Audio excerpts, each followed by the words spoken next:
চলতি অর্থবছরে রেমিটেন্স কমেছে প্রায় 15%। অবৈধ মোবাইল ব্যাংকিং ও হুন্ডিকে দায়ী করছেন সংশ্লিষ্টরা। প্রবাসীদের সচেতন হওয়ার পরামর্শ। দেশে বাড়ছে কিশোরী মাতৃত্বের হার। টেকসই উন্নয়ন লক্ষ্যমাত্রা অর্জনের পথে এটি বড় বাধা, মত বিশেষজ্ঞদের। বাল্যবিবাহ আইনের বিশেষ ধারা সংশোধনের পরামর্শ। উজান থেকে নেমে আসা পাহাড়ি ঢলে কিশোরগঞ্জের বোরো ফসলের ব্যাপক ক্ষতি। দিশেহারা কৃষক, স্থায়ী বেড়িবাঁধ নির্মাণের দাবি। এবং বাংলা নববর্ষ উপলক্ষে শাড়ি তৈরিতে ব্যস্ত সময় কাটাচ্ছেন টাঙ্গাইলের তাঁতপল্লীর শ্রমিকরা। বাড়তি আয়ের প্রত্যাশা।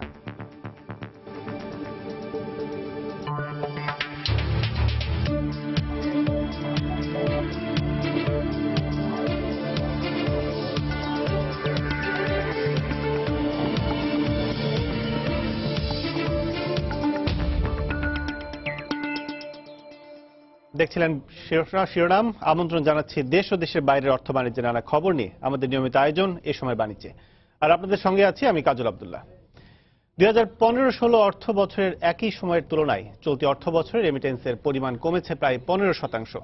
বাংলাদেশ ব্যাংক বলছে, ডলার ও তেলের মূল্য কমে যাওয়ায় প্রবাসীদের আয় কমেছে। পাশাপাশি অবৈধ মোবাইল ব্যাংকিং এর কারণে সঠিক পরিসংখ্যান পাওয়া যাচ্ছে না।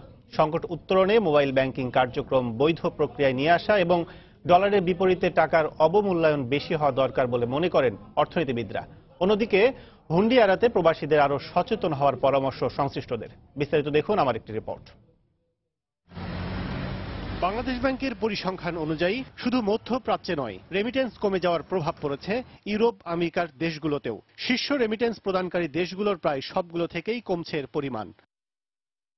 রেমিটেন্স প্রবাহ কমে আসায় ব্যাংকিং চ্যানেলে 2015 সালে মোট রেমিটেন্স আসে $1,532, যা 2016 সালে কমে দাঁড়ায় $1,361। গত অর্থ বছরের একই সময়ের তুলনায় চলতি অর্থ বছরের প্রথম 7 মাসে রেমিটেন্স কমেছে প্রায় 15%। বেশ কয়েকটা দেশে আমাদের কয়েকজন কর্মকর্তা গেছে, ওটা দেখে এসছে এবং আমাদের অভ্যন্তরীণভাবে ওটা দেখে তারা হয়তো একটা ডায়াগনস্টিক রিপোর্ট দেবে, যেখান থেকে আমাদের করণীয় কি সেটা বুঝতে পারবো। রেমিটেন্স কমিয়ে আসার পেছনে রয়েছে অবৈধ মোবাইল ব্যাংকিং। বিষয়টি নিয়ে উদ্বিগ্ন কেন্দ্রীয় ব্যাংকও। মোবাইলের মাধ্যমে যাতে না হয় সেটার জন্য আমরা আমাদের পররাষ্ট্র মন্ত্রণালয়ের মাধ্যমে আমাদের সমস্ত এমবিসিকে আমরা বলেছি যে ওই জায়গাটার যে যথাযথ কর্তৃপক্ষ তাদের সাহায্য নিয়ে উৎখাত করার প্রচেষ্টা নিতে।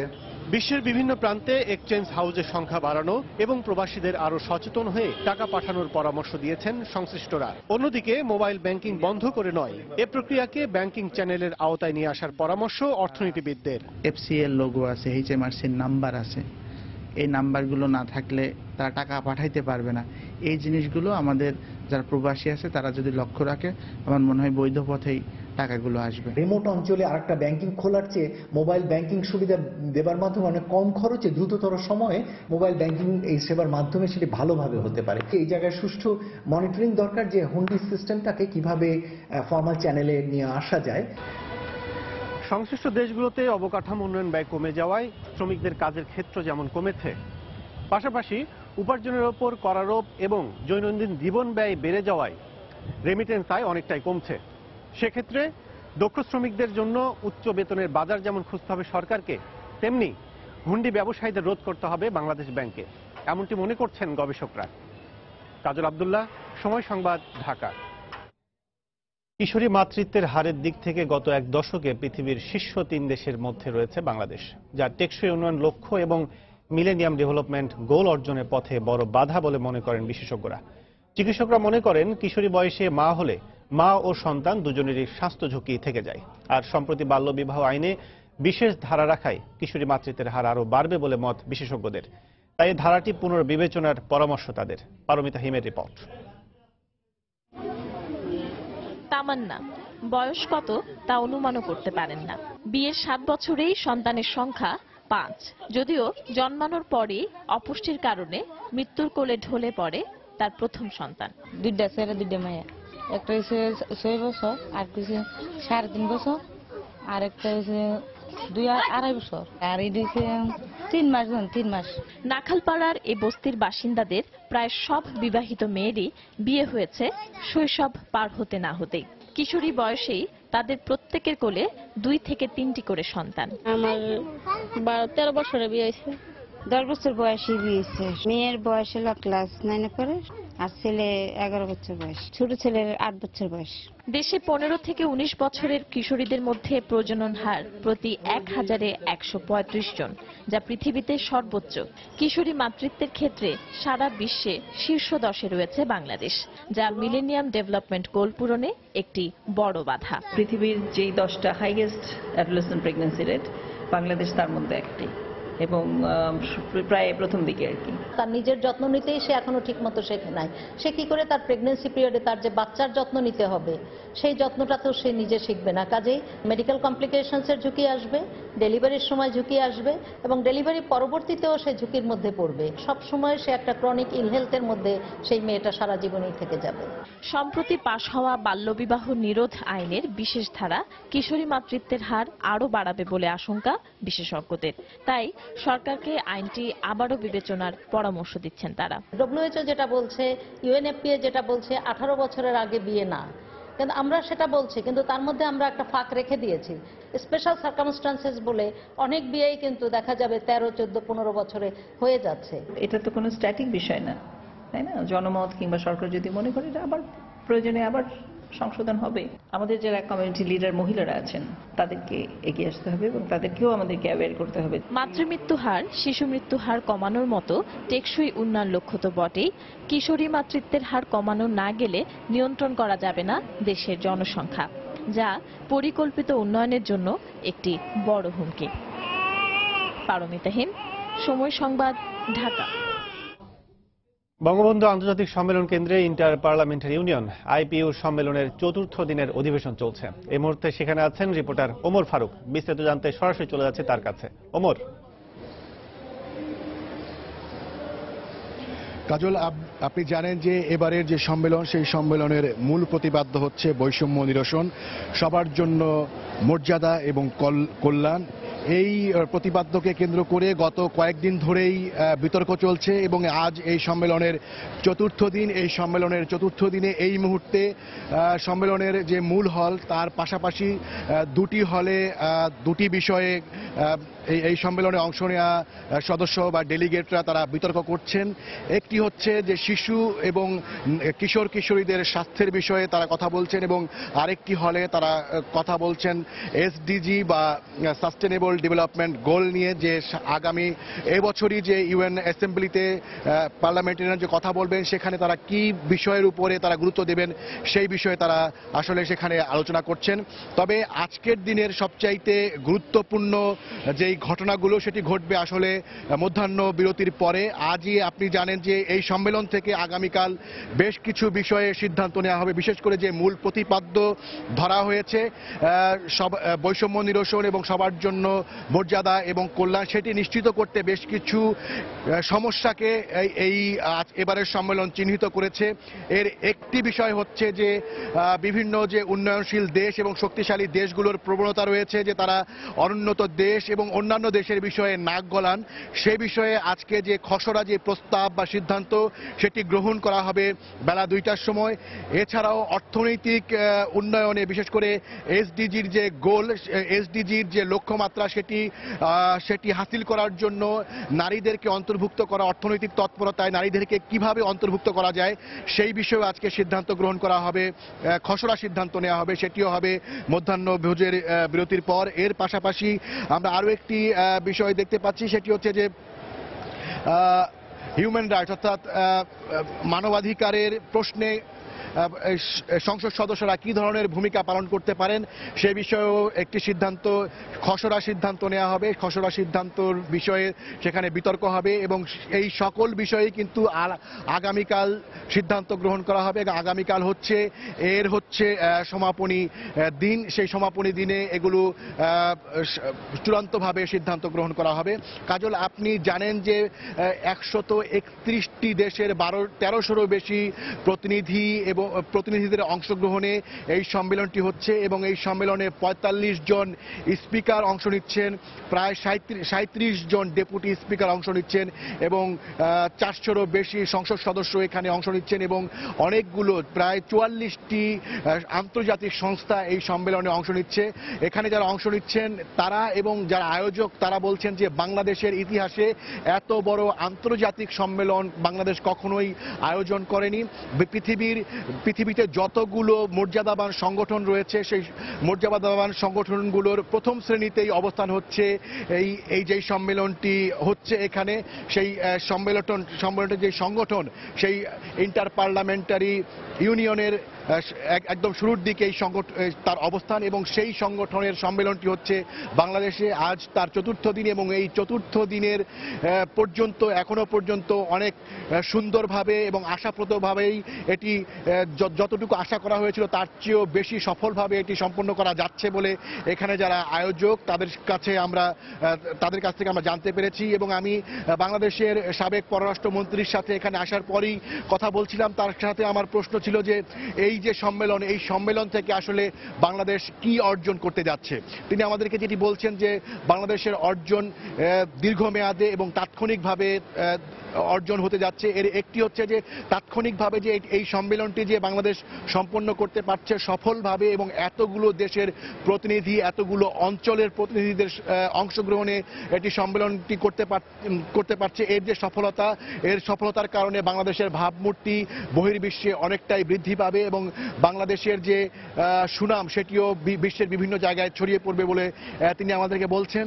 এর পাশাপাশি তিনি আমাদেরকে যেটি বলছেন যে এই সম্মেলনের মাধ্যমে বিশ্বের বিভিন্ন প্রান্তের বিভিন্ন ভাষাভাষী বিভিন্ন ধর্ম এবং সংস্কৃতির যারা নীতি নির্ধারক রয়েছেন তারাই মূলত এখানে অংশ নিচ্ছেন এবং এই সম্মেলনের মাধ্যমে যে সকল বিষয়ে সিদ্ধান্ত গ্রহণ করা হবে সেই সকল সিদ্ধান্ত নেওয়ার ফলে যে তারা এখানে যারা অংশ নিচ্ছেন তারা মূলত নীতি নির্ধারক বিভিন্ন সংসদগুলোই আসলে আইন প্রণয়ন করে থাকে এবং আইন প্রণেতারাই এই সম্মেলনে অংশ নিচ্ছেন এবং সেই ক্ষেত্রে বাংলাদেশ সহ পুরো বিশ্ব এবং মানব জাতি আসলে এই যে বৈষম্য নিরসনের মাধ্যমে যে সবার জন্য মর্যাদা এবং কল্যাণের কথা বলা হচ্ছে সেটির ভাগিদার পুরো মানব জাতি হবে সেটি আসলে প্রত্যাশা করা হচ্ছে এই সম্মেলনের মধ্য দিয়ে। এই ছিল এখন পর্যন্ত আমার হাতে সব শেষ, চলে যাচ্ছি স্টুডিওতে।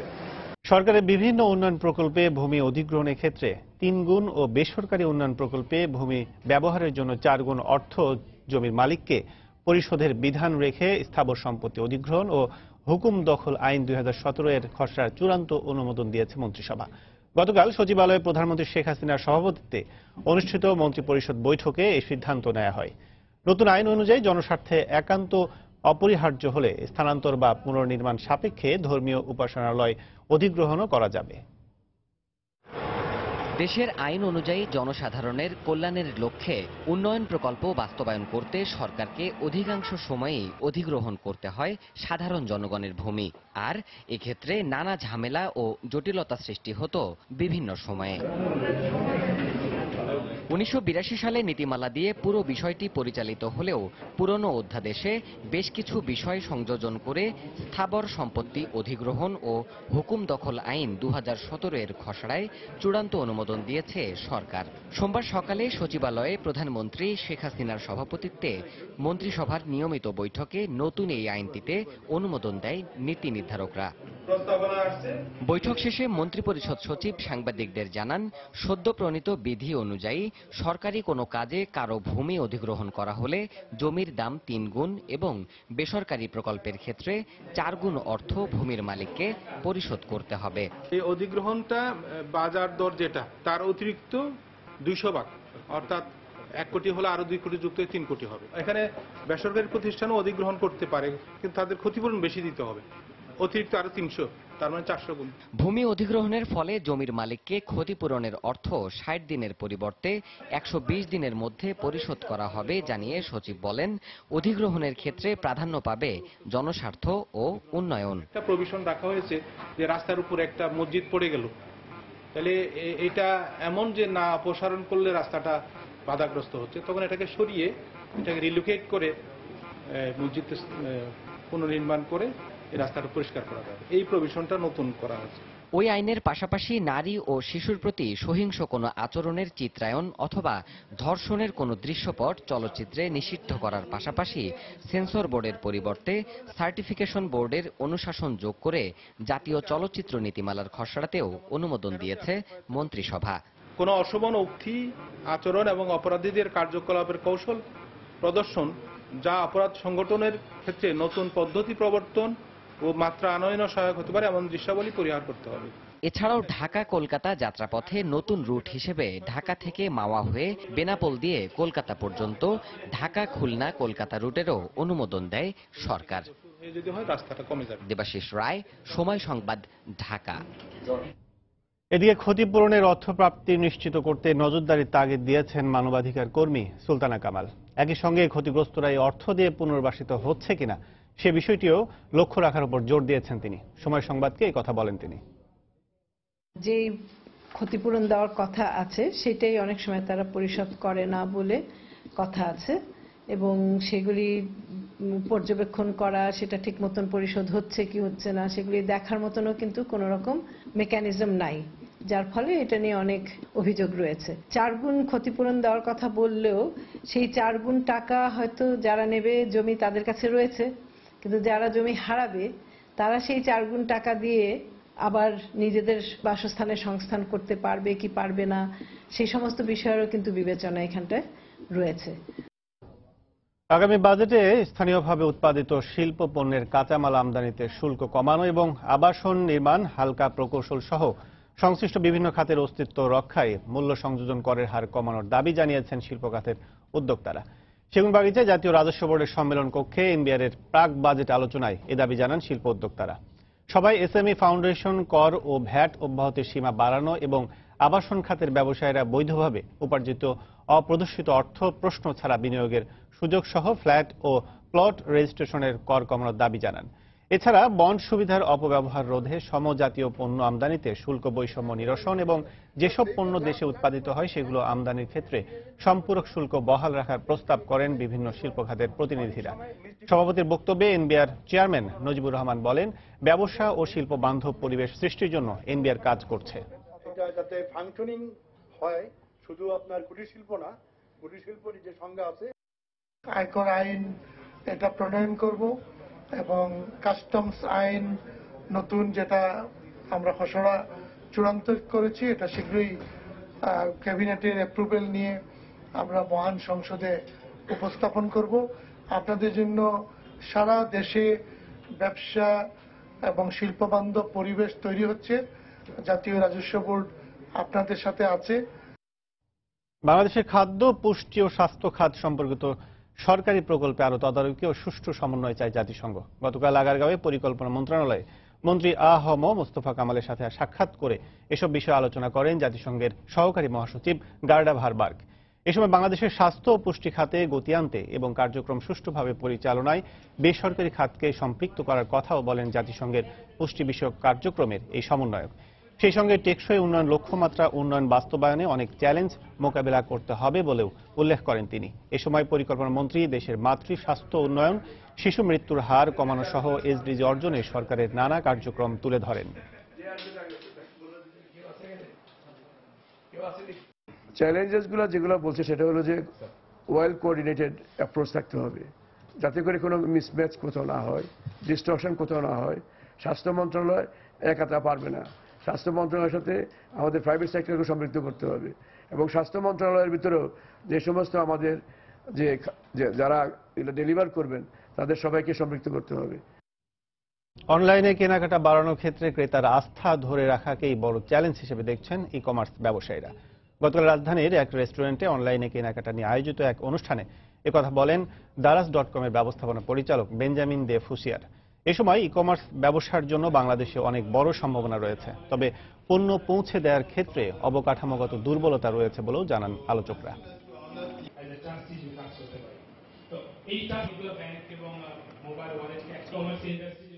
উজান থেকে নেমে আসা পাহাড়ি ঢলে কিশোরগঞ্জের বোরো ফসলের ব্যাপক ক্ষতি হয়েছে। এতে দিশেহারা হয়ে পড়েছেন কৃষকরা। তারা জানান 2-3 দিন দিয়ে অষ্টগ্রামের 8টি ইউনিয়নের 10টি হাওরে প্রায় 10,000 হেক্টর জমির বোরো ফসল পানিতে তলিয়ে গেছে। অবশিষ্ট ফসল রক্ষায় দিনরাত চেষ্টা চালিয়ে যাচ্ছেন স্থানীয় কৃষক ও জনপ্রতিনিধিরা। ফসলহানির এই ধরনের ঘটনা থেকে রক্ষা পেতে টেকসই বেড়িবাঁধ নির্মাণের দাবি জানিয়েছেন তারা। এদিকে ক্ষতিগ্রস্ত কৃষকদের সহায়তার আশ্বাস দিয়েছেন জেলা কৃষি সম্প্রসারণ অধিদপ্তর কর্মকর্তা।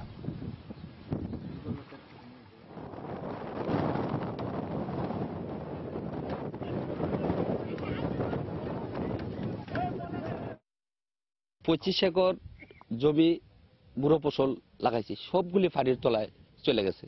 এখন কিভাবে যে মহাজনের ঋণ দেবো? শহরের যে বেড়িবাঁধ যদি থাকতো, পাকা বেড়িবাঁধ করে দিত, তাহলে আমরা সম্পদটা আশা করি এইভাবে নষ্ট হইতো না, আমরা কৃষক এত ক্ষতিগ্রস্ত হইতাম না। আমরা এই এলাকার লোকজন নিয়ে এই বাঁধগুলা সংস্কার করতেছি এবং রাত্রেবেলাও যে জেনারেটর চালু করে আমি জনগণকে নিয়ে যে ওই বাঁধ রক্ষা করার কাজ করতেছি। কৃষি বিভাগের পক্ষ থেকে ক্ষতিগ্রস্ত কৃষকের তালিকা প্রণয়ন করছি এবং আমাদের ঊর্ধ্বতন কর্তৃপক্ষের নিকট প্রেরণের ব্যবস্থা করছি। জাতীয় পরিচয়পত্র আর স্থায়ী ঠিকানার অভাবে রাষ্ট্রের সকল সুযোগ সুবিধা থেকে বঞ্চিত হচ্ছেন ভোলার মেঘনা ও তেঁতুলিয়া নদীর নৌকাবাসী সহস্রাধিক জেলে পরিবার। একটি ছোট্ট নৌকায় প্রজন্ম থেকে প্রজন্ম কাটিয়ে দিলেও এদের উন্নয়নে এগিয়ে আসছে না কেউই।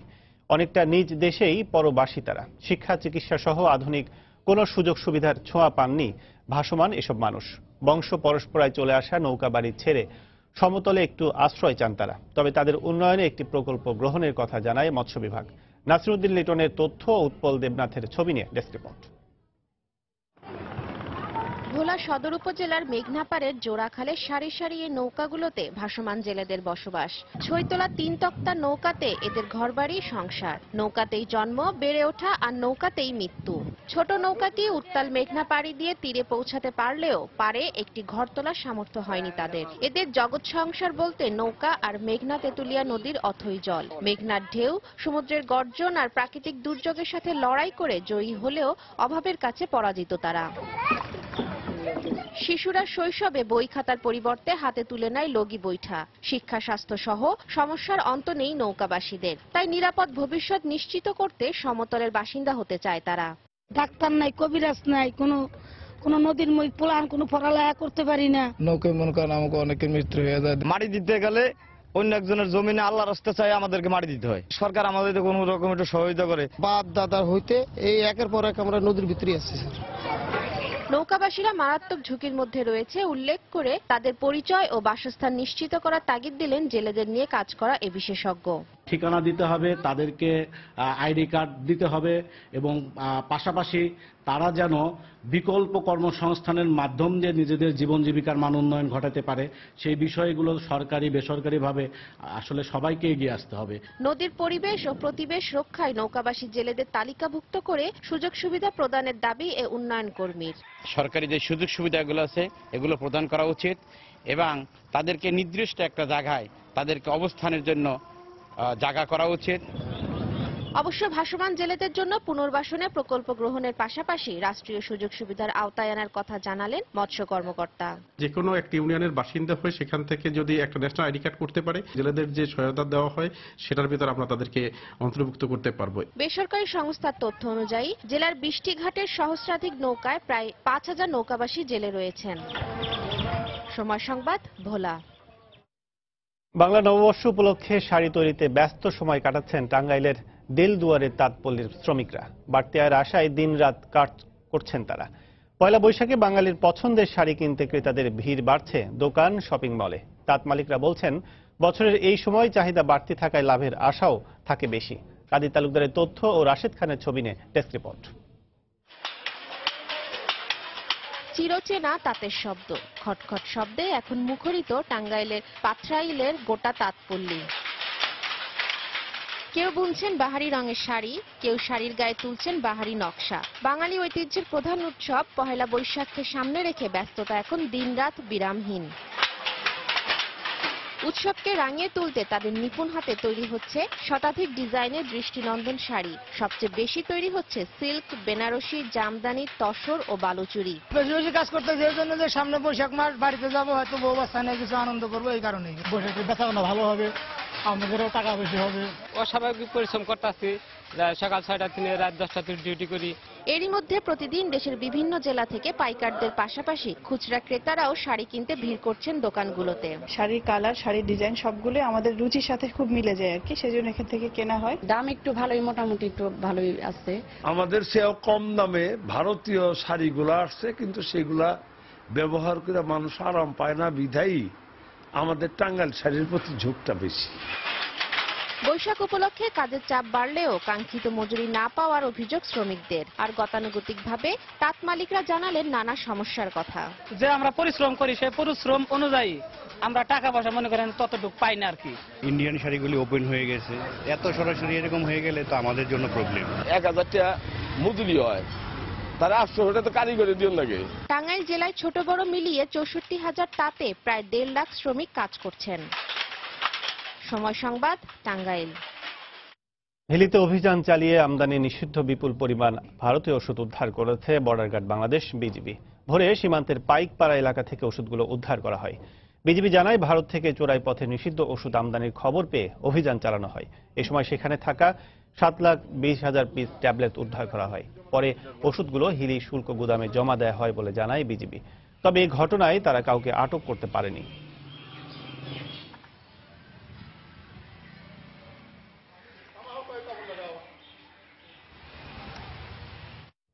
দিনাজপুরের হিলিতে মাইওয়ান ইলেকট্রনিক্স এর এক্সক্লুসিভ শোরুমের উদ্বোধন করা হয়েছে। গতকাল হিলি চারমাথা মোড়ে নতুন এই শোরুমটির উদ্বোধন করেন জনপ্রিয় চলচ্চিত্র অভিনেতা ফেরদৌস।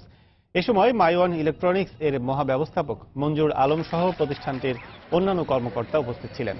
নতুন শোরুমটিতে টিভি, ফ্রিজ সহ মাইওয়ান ব্র্যান্ডের সকল ইলেকট্রনিক্স পণ্য পাওয়া যাবে। বাইরের অর্থ বাণিজ্যের খবর।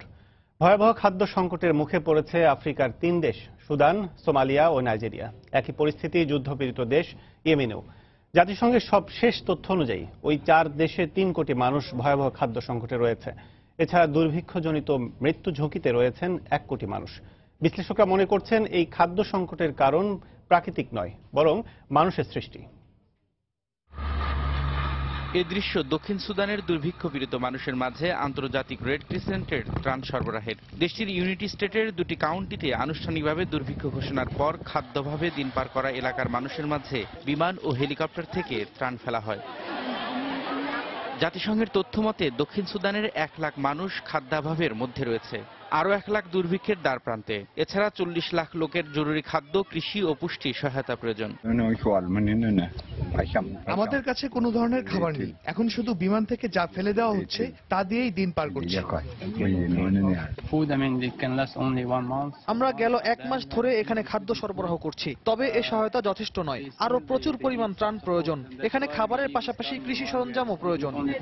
গত 25 বছরের মধ্যে টানা তৃতীয়বারের মতো দুর্ভিক্ষের কবলে পড়েছে আফ্রিকার আরেক দেশ সোমালিয়া। জাতিসংঘের বিশ্ব খাদ্য কর্মসূচির হিসেব বলছে, সোমালিয়ায় 2,90,00,000 মানুষ খাদ্য সংকটের মুখোমুখি। এর মধ্যে 35,000-এর বেশি শিশু অপুষ্টিতে ভুগছেন, আর পানি সংকটে আছেন প্রায় 62 লাখ মানুষ। তীব্র খরার কারণে মারা গেছে বহু গবাদি পশু। আমি এখানে 250টি ছাগল নিয়ে এসেছিলাম, কিন্তু সবগুলো মারা গেছে। ছাগলের দুধ দিয়ে আমার 7 সন্তানকে বাঁচিয়ে রেখেছিলাম, কিন্তু এখন সে অবলম্বনও শেষ হয়ে গেছে। আমার গর্ভের সন্তানের কথা ভেবে আমি এখানে আশ্রয় নিয়েছি। আমার সন্তান যখন পৃথিবীতে আসবে তখন তাকে খাবার দিতে পারবো কিনা তা নিয়ে আমি খুবই চিন্তিত। এদিকে নাইজেরিয়ার উত্তর পূর্বাঞ্চল সবচেয়ে বেশি মানবিক বিপর্যয় রয়েছে। সেখানে দুর্ভিক্ষের মতো পরিস্থিতিতে রয়েছেন হাজারো মানুষ। জাতিসংঘের তথ্য অনুযায়ী ডিসেম্বর মাসে 75,000 শিশু খাদ্য অভাবজনিত মৃত্যু ঝুঁকিতে ছিল। মধ্যপ্রাচ্যের ইয়েমেনে 2 বছরের চলমান গৃহযুদ্ধ থামছে না কোনোভাবেই। অব্যাহত রয়েছে সৌদি জোটের বিমান হামলা, আর তাই দেশটিতে অন্তত 1,20,00,000 মানুষ দুর্ভিক্ষের মধ্যে রয়েছে। 21 লাখ শিশুসহ অন্তত 33 লাখ মানুষ ভুগছেন অপুষ্টিতে। 4 দেশের ভয়াবহ এই খাদ্য সংকটের নেপথ্যে প্রকৃতি নয়, রয়েছে মানুষ। বিশ্লেষকরা মনে করছেন, দীর্ঘদিন ধরে চলে আসা গৃহযুদ্ধ, রাজনৈতিক অস্থিতিশীলতা ও অর্থনৈতিক সংকটের কারণে ওইসব দেশে এমন পরিস্থিতির সৃষ্টি হয়েছে। যদিও জলবায়ু পরিবর্তন সোমালিয়া ও নাইজেরিয়ার পরিস্থিতিতে কিছুটা প্রভাব ফেলেছে। রবিউল ইসলাম আওলাদ, সময় সংবাদ। কর্মচারী ছাঁটাই এবং সরকারি প্রণোদনার মধ্যেও ঊর্ধ্বতন কর্মকর্তাদের মোটা অঙ্কের বোনাস দিয়ে বিপাকে কানাডিয়ান বিমান ও ট্রেন নির্মাতা প্রতিষ্ঠান বোম্বারডিয়ার। কর্মী ছাঁটাই এবং প্রতিষ্ঠানটির জন্য সরকারি প্রণোদনা ঘোষণার কিছুদিন পরই 2016 সালে পদোন্নতি পাওয়া কর্মকর্তাদের বোনাস হিসাবে $3,20,00,000 দিয়েছে বোম্বার্ডিয়ার কর্তৃপক্ষ। অথচ কিছুদিন আগেও প্রতিষ্ঠানটির কর্তৃপক্ষ কানাডা সরকারের কাছে আর্থিক সাহায্যের আবেদন জানিয়ে বলেছিলেন সরকারি সহায়তা না পেলে কর্মী ছাঁটাই করে দিতে হবে তাদের। সম্প্রতি বিশ্বব্যাপী অন্তত 1.5 লাখ কর্মী ছাঁটাই করেছে বোম্বার্ডিয়ার কর্তৃপক্ষ। অথচ সি সিরিজের বিমানের জন্য গেল বছর বেশ ভালো সাড়া পায় বিমান নির্মাতা প্রতিষ্ঠানটি।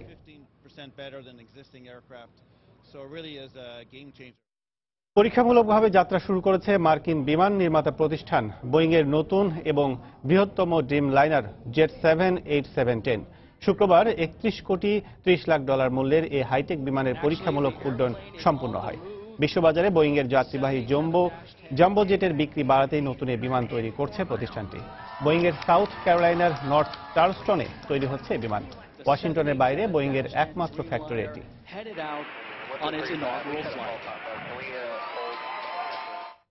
চলতি বছরের প্রথম 3 মাসে রেকর্ড পরিমাণ গাড়ি ডেলিভারি দিয়েছে মার্কিন গাড়ি নির্মাতা প্রতিষ্ঠান টেসলা। জানুয়ারি থেকে মার্চ পর্যন্ত অন্তত 25,000 গাড়ি ডেলিভারি দিয়েছে প্রতিষ্ঠানটি। 2016 সালের একই সময়ের তুলনায় যা 70% বেশি। নির্মাণ সংক্রান্ত জটিলতার কারণে গেল বছরের শেষ 3 মাসে 9% পর্যন্ত কমে টেসলার গাড়ি ডেলিভারি পরিমাণ। গেল সপ্তাহে $180 কোটি বিনিময়ে টেসলার 5% শেয়ার কিনে নেয় চায়না টেনসেন্ট হোল্ডিংস। 2003 সালে যাত্রা শুরু করা এই প্রতিষ্ঠানটির একটি স্পেস রকেট ফার্মেরও স্বত্বাধিকারী। মাঝারি আকারের টেসলার গাড়িগুলো যুক্তরাষ্ট্রের সবচেয়ে বেশি আরামদায়ক এবং সুলভ মূল্যে পাওয়া যায়। F250 মডেলে প্রায় 52,000 পিকআপ ট্রাক বাজার থেকে তুলে নিয়েছে মার্কিন গাড়ি নির্মাতা প্রতিষ্ঠান ফোর্ড। ট্রাকগুলোর ব্রেকে যান্ত্রিক ত্রুটি দেখা গেছে বলে এক বিবৃতিতে জানিয়েছে ফোর্ড কর্তৃপক্ষ। পাশাপাশি যুক্তরাষ্ট্র আর কানাডায় যারা এই মডেলের ট্রাক কিনেছেন তাদের পার্কিং এর সময় হাতের ব্রেক ব্যবহারের নির্দেশনা দেওয়া হয়েছে। তবে এখনো পর্যন্ত কোনো দুর্ঘটনার খবর পাওয়া যায়নি। এর আগে দরজার ত্রুটির কারণে উত্তর আমেরিকা থেকে 2,11,000 গাড়ি তুলে নেয় ফোর্ড। তাছাড়া ইঞ্জিন কম্পার্টমেন্টে আগুন লাগাতে পারে এমন যান্ত্রিক ত্রুটির কারণে উত্তর আমেরিকা এবং ইউরোপ থেকে আরও 3,60,000 গাড়ি তুলে নিয়েছে Ford. It lost €5 billion in 2012. All the country's woes, says Anil Valson. এবার জানিয়ে দেব ঢাকা স্টক এক্সচেঞ্জের লেনদেনের পরিস্থিতি। চলে যাচ্ছে ডিএসসির অফিসিয়াল ওয়েবসাইটে। দর্শক, ডিএসসির 3টি সূচকের এখন পর্যন্ত 3টি সূচকই কিন্তু ঊর্ধ্বমুখী রয়েছে আমরা দেখছি। সেক্ষেত্রে ডিএসসি এক্স যে সূচকটি সেই সূচকটি কিন্তু আমরা দেখছি যে 22 পয়েন্ট বেড়ে অবস্থান করছে 5,714 পয়েন্টে। এক্ষেত্রে ডিএসসি এস যে সূচকটি সেই সূচকটির পয়েন্ট কিন্তু বেড়েছে 11 পয়েন্ট। সেক্ষেত্রে 11 পয়েন্ট বেড়ে অবস্থান করছে 1,312 পয়েন্টে। এছাড়া ডিএসসি 13 যে সূচকটি সেই সূচকটি অবস্থান দেখছি আমরা 10 পয়েন্ট বেড়ে 2,094 পয়েন্টে এখন পর্যন্ত রয়েছে। সেক্ষেত্রে এখন পর্যন্ত শেয়ার লেনদেন হয়েছে কিন্তু এর সংখ্যা আমরা দেখছি যে 40,398টি, যার বাজার মূল্য 265 কোটি 72 লাখ টাকা প্রায়। সেক্ষেত্রে 166টি শেয়ার এবং মিউচুয়াল ফান্ড এরকম প্রতিষ্ঠান রয়েছে যাদের শেয়ারের দর বেড়েছে। এছাড়া আমরা যদি দেখি যে শেয়ারের দর নিম্নমুখী রয়েছে, নিম্নমুখী অবস্থায়, সেক্ষেত্রে এমন প্রতিষ্ঠানের সংখ্যা কিন্তু 82টি। এছাড়া অপরিবর্তিত রয়েছে 46টি শেয়ার এবং মিউচুয়াল ফান্ড প্রতিষ্ঠানের শেয়ারের দাম। দর্শক, আমরা এই মুহূর্তে জানিয়ে দেব যে এখন পর্যন্ত শীর্ষ 20টি প্রতিষ্ঠান যেগুলোর শেয়ারের দর ঊর্ধ্বমুখী রয়েছে। এমন প্রতিষ্ঠানের শুরুতে কিন্তু রয়েছে আমরা দেখছি সিটি ব্যাংকের শেয়ারের দর আমরা দেখছি যে 40 টাকা, সর্বোচ্চ ছিল 40 এবং সর্বনিম্ন ছিল কিন্তু 38 টাকা 80 পয়সা। এবং দ্বিতীয় অবস্থানে রয়েছে লঙ্কা বাংলা ফিন্যান্স, প্রতিষ্ঠানের শেয়ারের দর অবস্থান করছে 65 টাকা 60 পয়সায়, সর্বোচ্চ ছিল 65 টাকা 70 পয়সা, সর্বনিম্ন ছিল 64 টাকা 90 পয়সা। তৃতীয় অবস্থানে রয়েছে ব্রাক ব্যাংক, প্রতিষ্ঠানটির শেয়ারের দর 94 টাকা 90 পয়সা অবস্থান করছে, 95 টাকা 80 পয়সা সর্বোচ্চ ছিল, যার সর্বনিম্ন ছিল 91 টাকা।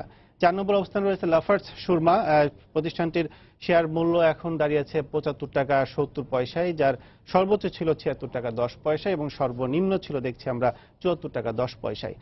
5 নম্বর অবস্থানে রয়েছে বেক্সিমকো, প্রতিষ্ঠানটির শেয়ারের দাম এখন 35 টাকা 50 পয়সা অবস্থান করছে, সর্বোচ্চ ছিল 35 টাকা 80 পয়সা এবং সর্বনিম্ন ছিল 34 টাকা 80 পয়সা। 6 নম্বর অবস্থায় রয়েছে আইডিএলসি ফিন্যান্স। প্রতিষ্ঠানটি শেয়ারের দর 75 টাকা 40 পয়সা অবস্থান করছে, যার সর্বোচ্চ মূল্য ছিল 75 টাকা 60 পয়সা, মাত্র 20 পয়সার ব্যবধান, যার সর্বনিম্ন ছিল 74 টাকা 50 পয়সা। 7 নম্বর অবস্থানে রয়েছে ডরিন পাওয়ার। প্রতিষ্ঠান শেয়ারের মূল্য 122 টাকা 70 পয়সা অবস্থান করছে, সর্বোচ্চ ছিল 123 টাকা 10 পয়সা, সর্বনিম্ন ছিল দেখছি আমরা 120 টাকা 90 পয়সায়। 8 নম্বর অবস্থানে রয়েছে স্কয়ার ফার্মা। প্রতিষ্ঠানটির শেয়ার 291 টাকা 10 পয়সা বর্তমানে অবস্থান করছে, 292 টাকা ছিল সর্বোচ্চ এবং 290 টাকা ছিল সর্বনিম্ন।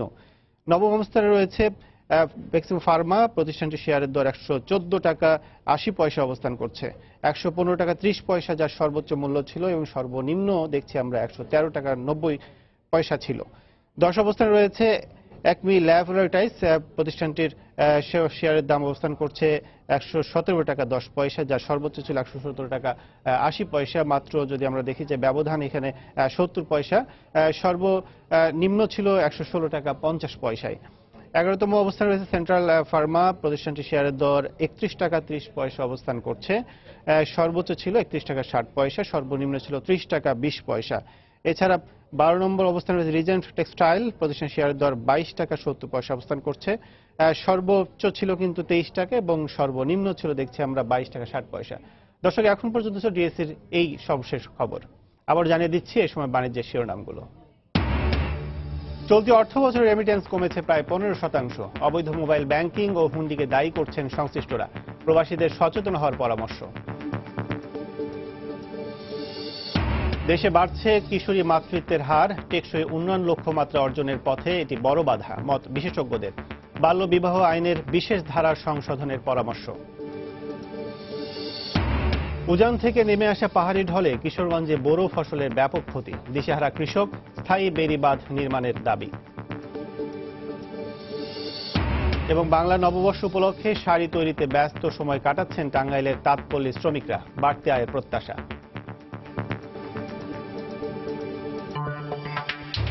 এই ছিল এই সময় বাণিজ্যে। যে কোনো খবর পেতে ভিজিট করুন সময়নিউজ.tv। সঙ্গেই থাকুন সময়।